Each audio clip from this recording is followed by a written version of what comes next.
ஆதி ஆதி ஓம் ஒரு மொழியே வேதம் வேதம் ஓம் ஒரு விழியே தீபம் தீபம் ஓம் ஒரு வதமே காப்பு காப்பு. பதஞ்சலி டிவி நேயர்களுக்கு கிருஷ்ணன் பாலாஜி பணிவான வணக்கம். பரிபூர்ண வாழ்க்கைக்கு பதஞ்சலி யோக சூத்திரம், சமாதிவாதம், ஒரு சில முக்கியமான ஒவ்வொரு சூத்திரத்திலையும் நாம் அறியக்கூடிய எளிமையான விஷயங்களை பார்த்து வரோம். பதஞ்சலியுடைய யோக சூத்திரம் மிகப்பெரிய கடல். நமது அறிவுக்கு உட்பட்ட ஒரு சின்ன சின்ன விஷயங்கள். இது நமது இகபர வாழ்க்கை, உலக வாழ்க்கைக்கும் பயன்படணும். உலகத்தில் வாழ்கின்ற பொழுது நம்ம அருள் இல்லாருக்கு அவ்வுலகம் இல்லை, பொருள் இல்லாருக்கு இவ்வுலகம் இல்லை. நம்ம உலக வாழ்க்கை வாழ்கின்ற பொழுது உடல் ஆரோக்கியம் இருக்கணும், உள்ள அமைதி இருக்கணும், ஆத்மானந்தம் இருக்கணும்.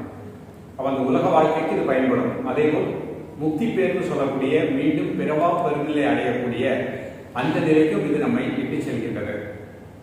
அதனால்தான் மாமுனி பதஞ்சலி மகரிஷியை உலக குருவாக அனைவரும் ஏற்றுக்கொண்டார்கள். அவரது யோக சூத்திரம் மதத்திற்கு அப்பாற்பட்டது, மனித நேயத்திற்கு உட்பட்டது.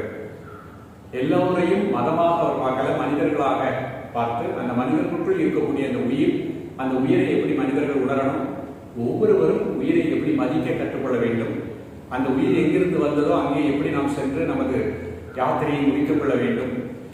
அதற்கப்புறம் இயற்கை இட்ட கட்டளையின்படி அது ஒரு பிறவியாக வந்தால் அந்த இயற்கை இட்ட கட்டளைகளை ஞானத்தோடு நாம் வாழ்க்கையில சிறப்பாக இந்த உலகத்தில் மக்களுக்கு சேவை செய்யலாம்.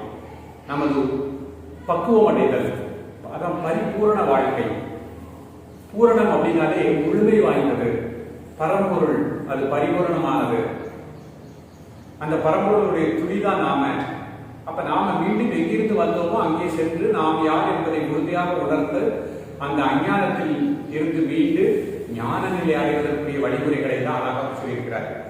இன்றைக்கு நம்ம பார்க்கக்கூடிய சூத்திரம் 38வது சூத்திரம். இதுவரைக்கும் 37 பார்த்துக்கிறோம். நாம் தூங்கும் பொழுது நல்ல கனவுகள் வரும். பொதுவாக தூக்கத்தில் நிறைய பேருக்கு கனவுகள் வரும். தூக்கத்தில் கனவில் சிலருக்கு தெய்வீக காட்சிகள் கிடைக்கும். அது அவர்களுடைய மன பதிவுகளை பொறுத்து இருக்குது.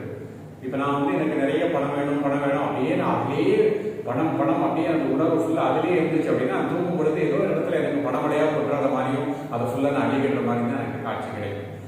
நமது மனப்பதிவுகளுக்கு ஏற்பதான் கனவில் அந்த காட்சிகள் கிடைக்கும். எப்பொழுதுமே இறைவனுடைய அனுகிரகம் கிடைக்கணும், இறைவனை பார்க்கணும். முருகா அப்படின்னு சொன்னா முருகன் நம்ம முன்னாடி பேசுவாரா, என்னப்பா கூட்டையா அப்படின்னு கேட்பாரா. அப்படி சில பேருக்குலாம் இருக்கு. ராமதாஸ் அவங்க எல்லாம் காளியை கூப்பிட்ட உடனே முன்னாடி வந்து நின்னாங்க. மகாபலிவர் காஞ்சி காமாட்சியை நினைத்தாலே போதும், அம்மா அப்படின்னா முன்னாடி நின்று காட்சி கொடுப்பாங்க. அவங்களுடைய எண்ணங்கள், அவங்களுடைய உடல் பதிவுகள் அவ்வளவு புனிதத்தன்மை வாய்ந்தது. அப்போ எப்பொழுதுமே அந்த சிந்தனையில் இருக்கும் பொழுது மக்களுக்கு ஒவ்வொருத்தருக்கும் ஏதாவது ஒரு செய்து கொண்டே இருக்க வேண்டும்.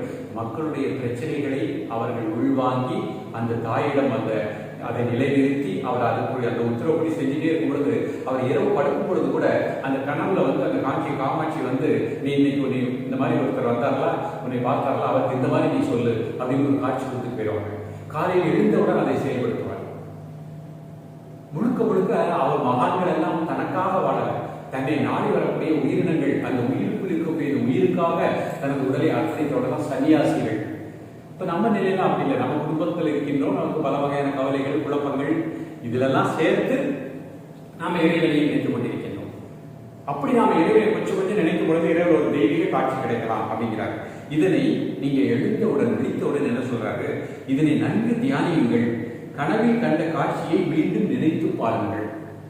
அப்ப கனவு ஒரு காட்சி, நல்ல ஒரு தெய்வீக காட்சி, இறைவசமான காட்சி கிடைத்தது அப்படின்னா அது கனவு.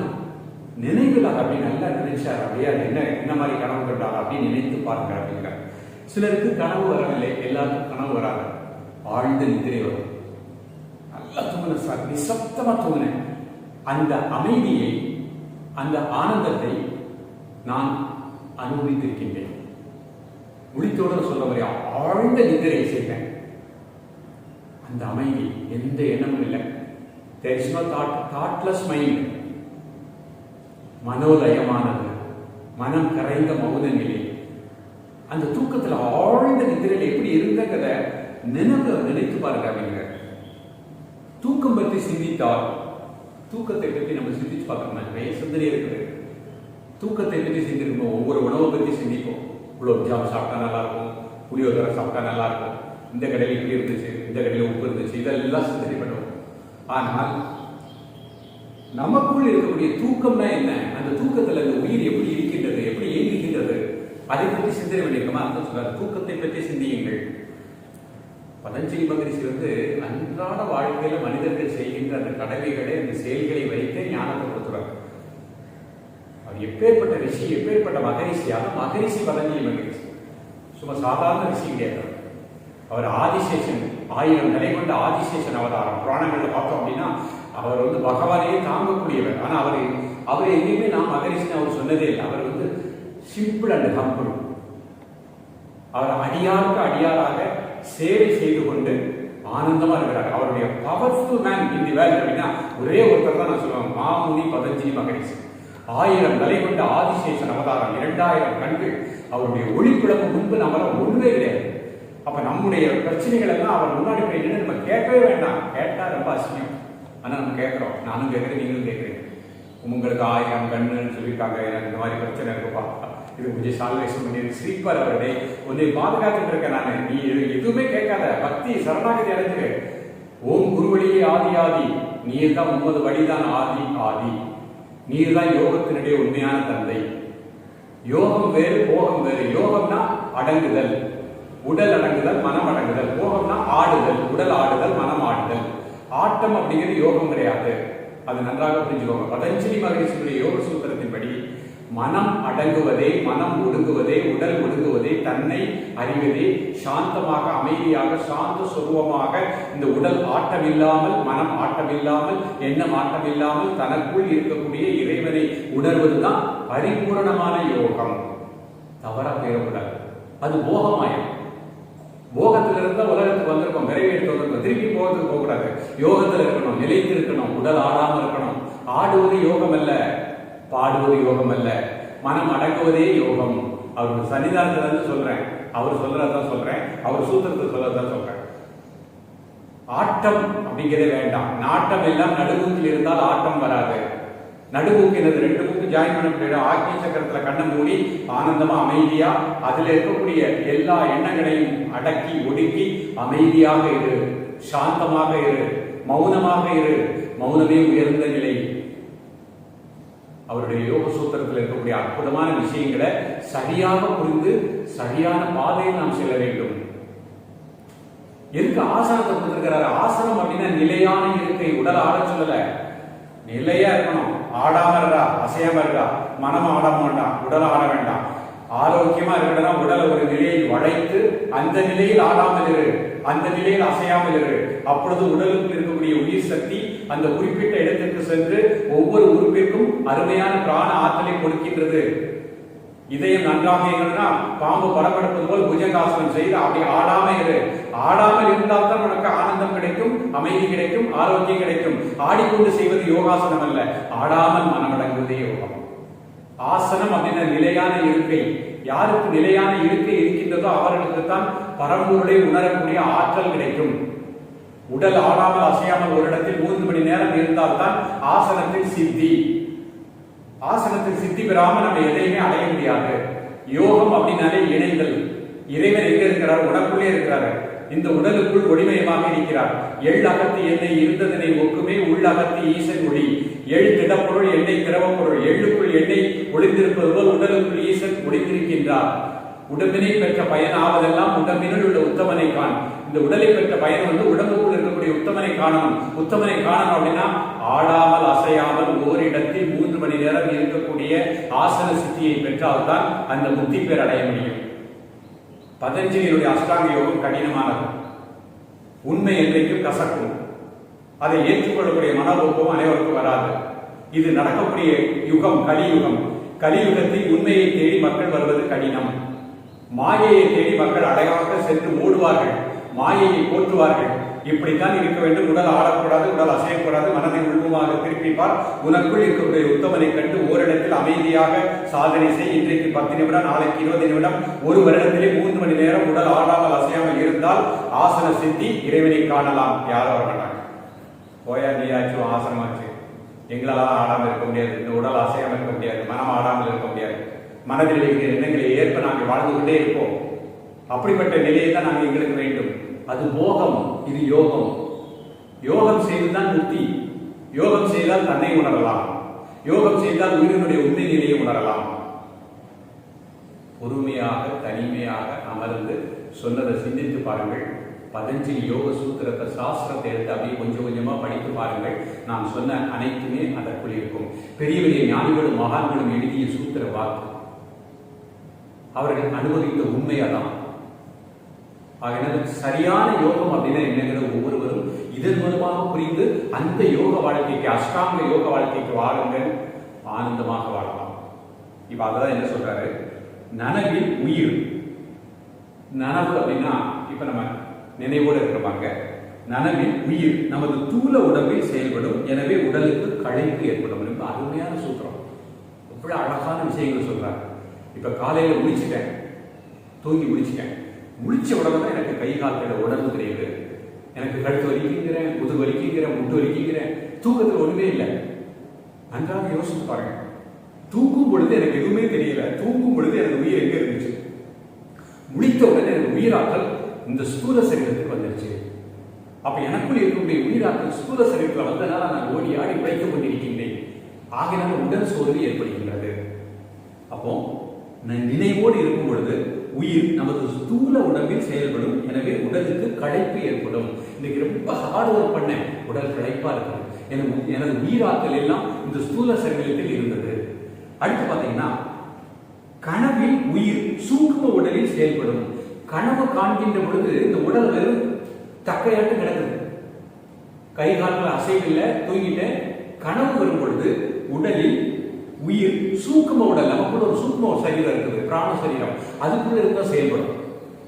எனவே உடல் தூள பொருட்களை தாக்கப்படுவதில்லை. நன்றாக யோசிப்பாங்க. கனவு கண்டிருக்கிற பெரிய 50 மைல் ஸ்பீட்ல வண்டியில போயிட்டு இருக்கோம், மலை மேல போய் அந்த மலையில இருந்து கீழே தொப்புள் விழுந்தேன், எனக்கு உடல் இருந்து அடியே கிடையாது. முடிச்சு பார்த்தா கனவு, ஆனா நான் 100 அடி பள்ளத்துல இருந்து கீழே விழுந்துருக்கேன். ஸ்தூல சரீரத்துக்கு எந்த பாதிப்பும் இல்லை. எனது உயிர் சூக்கும சரீரத்தில் இருந்தது. கனவு காண்கின்ற பொழுது உயிர் சூக்கும சரீரத்தில் இருக்கின்றது. கனவில் உயிர் சூக்கும உடலில் செயல்படும், எனவே உடல் தூல பொருட்களால் பாதிக்கப்படுவதில்லை. தூங்கும் சமயம் தூலம் சூக்குமம் இரண்டையும் கடந்து காரண உடலில் செயல்படுகின்றது. இப்ப தூக்கும் பொழுது, நன்றாக தூங்கும் பொழுது இந்த உடலுக்கு உயிர் ஸ்தூல சரீரம் சூக்கும சரீரம் 2 இருக்குது.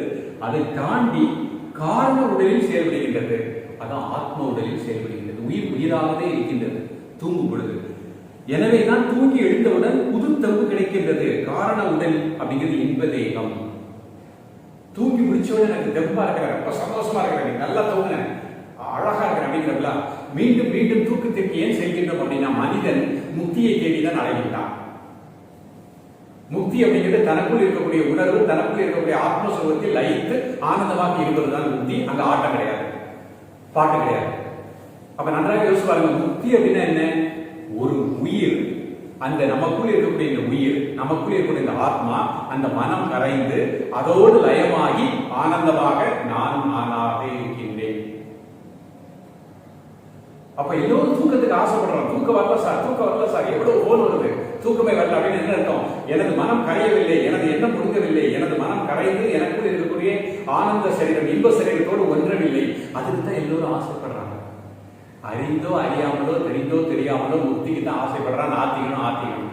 சாமி இல்லைன்னு சொல்றவனும் தூங்கணுங்கிறான். அவன் தூங்கும்போது என்ன நடக்குதுன்னா, அவன் 5வது உடம்புல இருக்கக்கூடிய அந்த உயிர் ஆற்றலுக்குள் அவனுடைய மனம் ஒடுங்கி ஆனந்தமா இருக்குது. நானாக ஆத்மாவா இருக்கிறான். கடவுள் இருக்குன்னு சொல்றவனும் அவன் அதுதான் போறான். அப்ப பாருங்க, எல்லோருமே அறிந்தாலும் அறியாவிட்டாலும், தெரிந்தாலும் தெரியாவிட்டாலும், புரிந்தாலும் புரியாவிட்டாலும் நமக்குள்ள இருக்கக்கூடிய இந்த முக்தியை தேடி, அந்த அமைதியை தேடி, நான் நானாக இருக்கணும், ஆனந்தமா இருக்கணும், அதுதான் போறோம். அப்ப நன்றாக யோசித்து பாருங்க. தூக்கம் அப்படிங்கிறது இதுவரைக்கும் யாரும் சிந்தனை பண்ணி பாருங்க.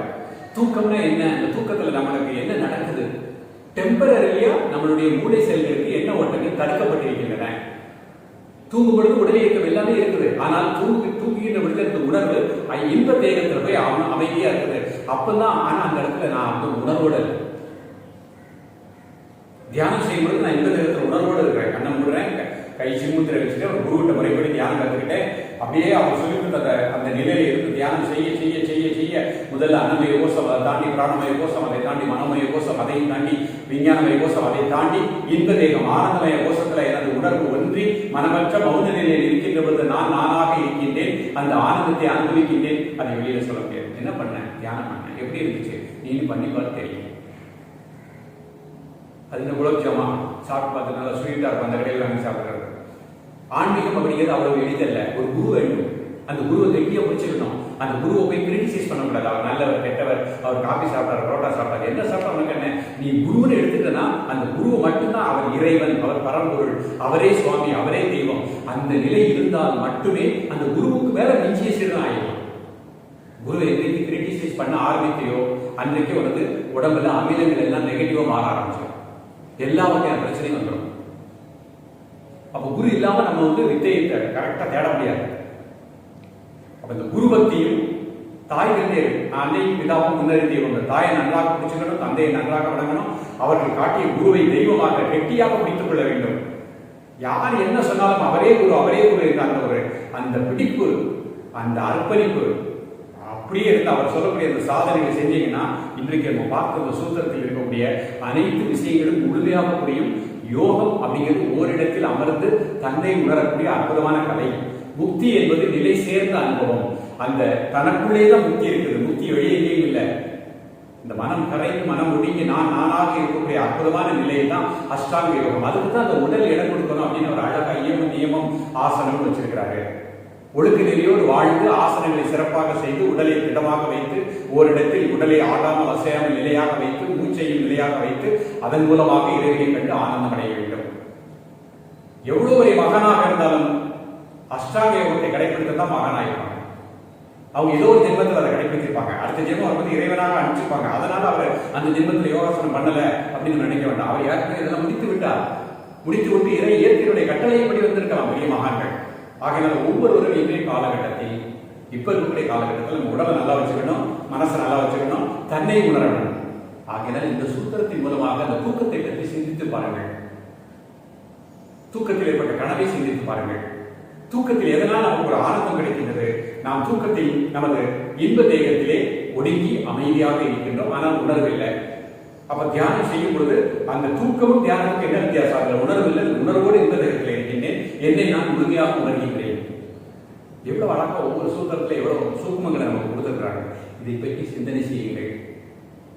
சின்முத்திரை கை வைத்து கண்டறிவது தூக்கம் எப்படி இருந்தது, தூக்கத்தில் எனக்கு என்ன ஒரு அமைதியான நித்திரை எப்படி இருந்தது, இல்ல ஒரு கனவு ஏற்பட்டால் அந்த கனவை சிந்தித்து பாருங்கள். நிறைய அனுபவங்கள் இருக்கு. மனிதனுடைய உடலுக்குள் இல்லாத எந்த ஒரு அற்புதமான சக்தி பிரபஞ்சத்தில் இருக்கக்கூடிய எல்லா சக்தியும் நமக்குள்ள இருக்கு. தியானத்துக்கு இதான் தொடக்கம், இதான் முடிவுலாம் கிடையாது. தியானம் மிகப்பெரிய கடல். கடலுக்குள் மூழ்கி சென்றால் முத்துக்களும் கிடைத்துக் கொண்டே இருக்கும். நேரம் கிடைக்கின்ற பொழுதெல்லாம் நாம் அனைவரும் இல்லறவாசிகள். கிடைக்கின்ற நேரத்தை ஜீவனை சிந்தையில் நினைத்து நிற்றிலே தியானம் என்கிற சத்குரு சிரோபிச்சு கூறிய அந்த கூற்றை உலக வாழ்க்கையிலே நேரம் கிடைக்கும் பொழுதெல்லாம் மூச்சில் கவனம் செலுத்துங்கள். மூச்சு உள்ளே செல்வது, மூச்சு வெளியே வருவது, அதில் கூர்ந்து கவனியுங்கள். தூக்கத்தை பற்றி சிந்தியுங்கள். நமக்குள் எல்லாம் இருக்கின்றது. அடங்கி ஒடுங்கி தியானம் செய்வோம். வளமாக நலமாக வாழ்வோம். அடுத்த சூத்திரத்தில் மீண்டும் சந்திக்கின்றேன். நன்றி, வணக்கம். பதஞ்சலி டிவியை லைக் பண்ணுங்க, ஷேர் பண்ணுங்க, கமெண்ட் பண்ணுங்க, மறக்காம சப்ஸ்கிரைபும் பண்ணுங்க.